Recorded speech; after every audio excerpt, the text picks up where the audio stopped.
Inês, you're very welcome to Ireland. Thank you. Inês is an MEP for the Portuguese Communist Party. You're 4 years in the European Parliament now. Yes, that's true. Okay, is this your first time in Ireland? No, my second or third term in Ireland. Yes. Okay, well you're very welcome. Thank you so much. And you come to us at a very, very interesting time. Yes. We're all very aware of the turmoil in the last few weeks with the election of a new Portuguese government, a left government. And your country has come through a bailout similar to ours. Can you tell us a little bit about that? Yes, these times from the Troika, it means from 2011 till 2014 were very hard times, and they are still hard times for people because in fact we are just formally out of the adjustment program of Troika, but in fact we are not, because we have to fulfill a lot of measures and a lot of things that the Troika is demanding, because as you know they came to Portugal to monitor all the policy, and the European Union as part of the Troika is also very aware if we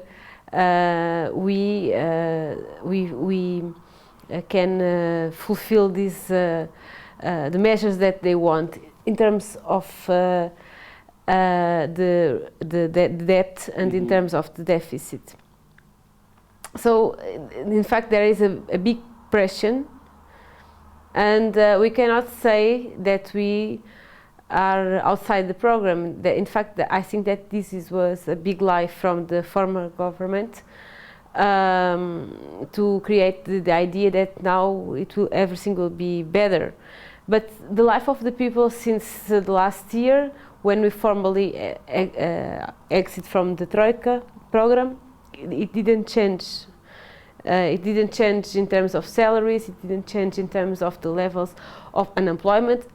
It's true that the unemployment rate, the official unemployment rate, has decreased, but this is not. This doesn't reflect the real unemployment rate that is higher than the official, because we know that the majority of the works that the jobs that were created are precarious works, are works that are not real jobs without real contracts. For example, a lot of them, they are jobs supported by this kind of European funds for traineeships that replace full employment.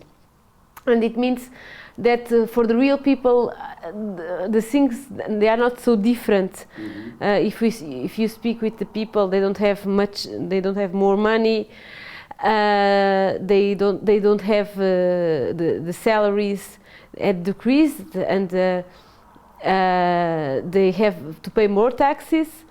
The pensions were freezed, and anything changed. In fact, we think that this is the official speech of the government, the former government, was that now is the time for stabilization, but we don't believe on it, and in fact we don't believe that anything that we did was for the good of the people, because if we see, everything was in the name of the debt, of the decreasing of the debt, but our debt has increased. We have 130% of our GDP is the debt. So the debt didn't decrease. On contrary, it has increased. It means that we did a lot of things that were not, even for this issue, were not efficient. So what we think is that all the bailout and the adjustment program, it was just an excuse that some parties needed to impose a level of exploitation of the workers that they wanted really to do, but they didn't have, the excuse to do it. And with the program of the Troika, this was the perfect excuse. In fact, in the last 4 years, the people and the workers were very mobilized against these policies in different professional sectors, in the public administration, in private factories. They were very active against these policies, and we think that the outcome of the elections of 4th of October were a consequence also of the struggle of the workers that create the conditions to isolate the former government. Okay.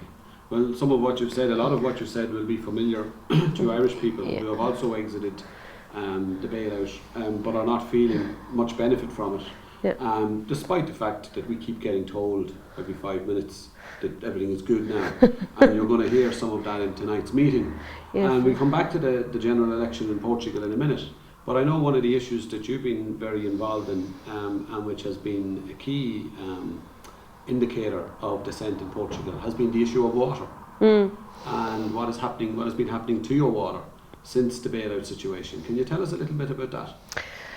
Okay, the situation of the water is that it had become privatized, not just the water, but the enterprises, for example, environmental enterprises that were in the public sphere.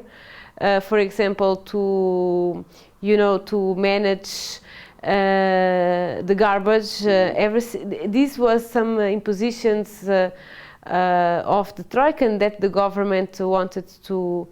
So the Troika insisted on the privatisation of your water and your sanitation. In Portugal, it was more. I would say that it was not. We felt more in the level of the transports, because there were a lot of areas that were not privatized, and because the water, it was something that they insisted, but part of the water was already privatized before Troika, because some municipalities had privatized the water services. In fact, in some municipalities there were authorities that had to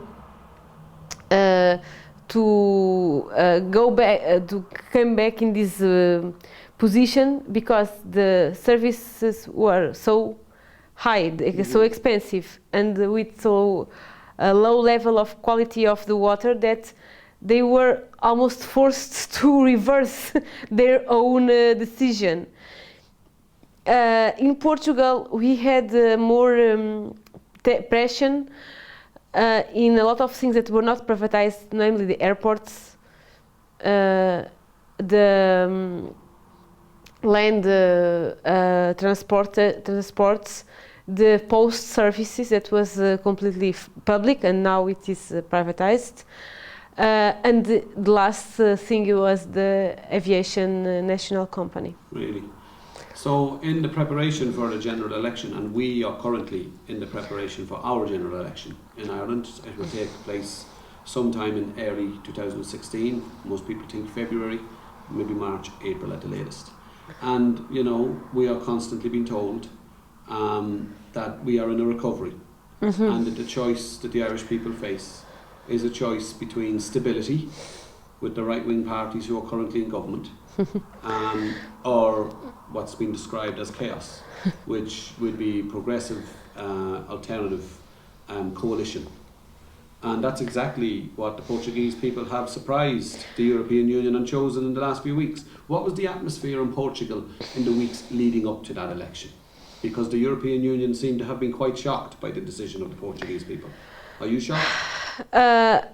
We are not shocked, because this. I think that this is reflects the mood of the people, and they wish, and their intention of changing of the government. They want to get off of this government.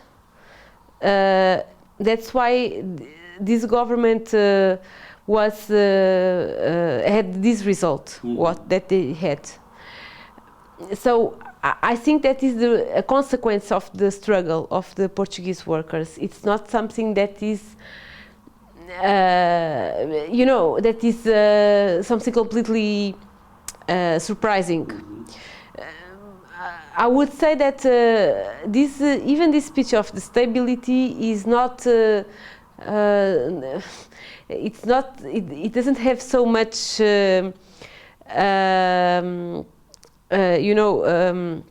People that follow this kind of speeches, because the people understand that what is stability? The stability is not the stability of the government. Stability is the stability of the life of the people.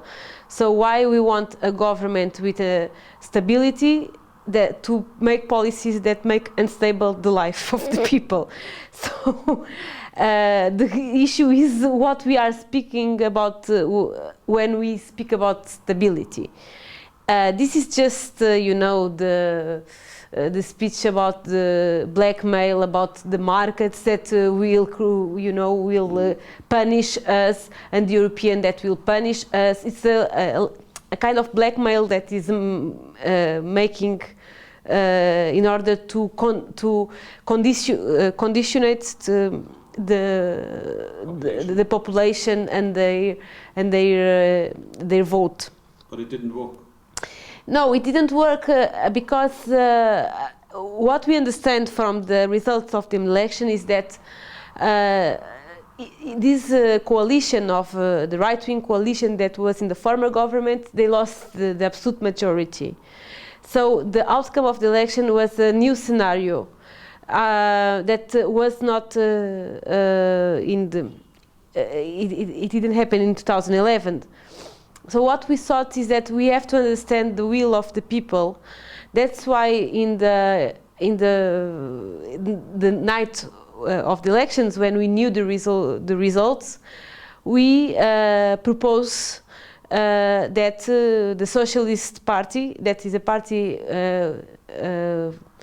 very different from our party, with a different political program, with different approaches, but that's why we said that they had conditions to go to the government, because we were available to allow them to go to the government. And if the other party, left bloc, as they had the same position, after they expressed the same position, it means that they have the absolute majority, and that this former government of the two right-wing parties will fall. And that's what happened. I think that even the Socialist Party was not aware of this possibility. But the political regime in Portugal doesn't say that it's mandatory that the first party that has more votes in the election is the government. What our political regime says is that we elect members to the parliament, and then the President of the Republic has to read the expression of the votes and nominate a prime minister, after hearing all the parties that were elected to the parliament. As we always said, we always try to deconstruct this idea that is a lie, that when we vote to these parliamentary elections, we vote to a prime minister, because it's not true. You vote in members, you vote to the composition of the parliament. This was a lie that was, reproduced in the media and even in the two major parties, in order to create a polarization, and to try to convince the people that you don't have to vote in the small parties, because they will never win, and if they will never win, they will never have the prime minister. So now we prove that with what we were said, it was truth. That as much for example, you vote in us, much our position can influence the situation. So what we did, it was to negotiate a joint position with the Socialist Party. We don't have a common program with the Socialist Party. We have our program and they have their program. We are not working in a common program. We were working in some measures that we agreed that the Socialist Party will fulfill, will commit to implement it when they will be in the government and we will allow them to be in the government.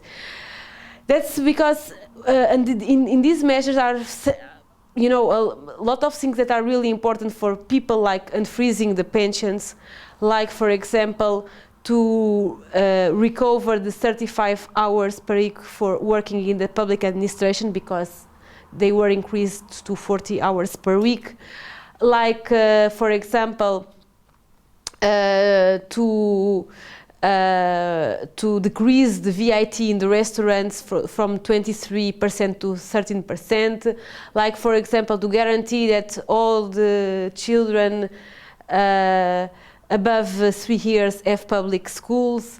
Like, to guarantee, for example, that there will be no evictions, there will be a forbidden of the evictions in the family houses. Like, to guarantee that there will be no more privatizations, and the guarantee to reverse the land privatizations. So they are important measures, and what we tried to do, it was to get the opportunity that we have with this situation that was created in order to you know, to achieve some victories to the workers, because the workers struggled for it. The workers wanted this government to fail, and we could not, you know, read what's happening and not do anything if we have the possibility to do it.